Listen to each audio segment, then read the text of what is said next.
കൂട്ടുകാരെ ഇന്ന് കടൽ തീരത്തുള്ള ഒരു വർക്കാണ്. അതുകൊണ്ട് വൈകുന്നേരം കടലിൽ ഒരു കുളി അങ്ങ് പാസ്സാക്കി. ആറാട്ടുപുഴ എന്ന് പറയുന്ന സ്ഥലത്തൊരു വർക്കാണ് കേട്ടോ. ഇലക്ട്രിക്കൽ കൺസീൽഡ് വർക്കിന്റെ വീഡിയോ ആണ് കേട്ടോ. നമ്മളുടെ കൺസീൽഡ് വർക്കിൽ ഏറ്റവും കൂടുതൽ ശ്രദ്ധിക്കേണ്ട കാര്യമാണ് ബോക്സ് ഇൻസ്റ്റാൾ ചെയ്യുമ്പോഴുള്ള കാര്യങ്ങൾ.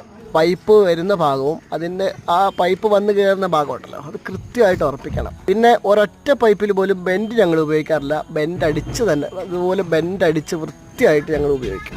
ഇന്ന് പല സ്വിച്ച് ബോർഡുകളും തുറന്നു കഴിഞ്ഞാൽ അതിൽ നിറച്ച് മണ്ണും പൊടിയുമാണ്. അതിന് പ്രധാന കാരണം ബോക്സ് ഉറപ്പിക്കുന്നതിലെ അപാകതയാണ്. നല്ലതുപോലെ ഉറപ്പിച്ചു കഴിഞ്ഞാൽ ഒരു പൊടിയും അതിനകത്ത് വരികയില്ല. പിന്നെ എല്ലാ സ്വിച്ച് ബോർഡിലേക്കും ഞങ്ങൾ 2 പൈപ്പ് കുറഞ്ഞതടിക്കും. ഒന്ന് മെയിൻ വരാനും ഒന്ന് കൺട്രോൾ വയർ വരാനും. പിന്നെ ഡി ബിയിലേക്ക് പൈപ്പ് ഇറക്കുമ്പോൾ DB കട്ട് ചെയ്യാറില്ല. നല്ല വൃത്തിക്ക് ആ കൊടുത്തിരിക്കുന്ന ഹോളിൽ കൂടി തന്നെ ഞങ്ങൾ പൈപ്പ് അടിച്ചിറക്കും. സിമെന്റ് ഇട്ട് ഗ്യാപ്പ് നല്ലതുപോലെ ഫില്ല് ചെയ്യുകയും ചെയ്യും. ഉള്ളറിട്ട് പൈപ്പ് ചെക്ക് ചെയ്യുന്നതിന്റെ കൂടെ തന്നെ വള്ളിയും വലിക്കും. അവസാന ദിവസം വർക്ക് കഴിഞ്ഞ് ഞങ്ങൾ കുറച്ച് കടലൊക്കെ കണ്ടിട്ടാണ് പോയത് കേട്ടോ.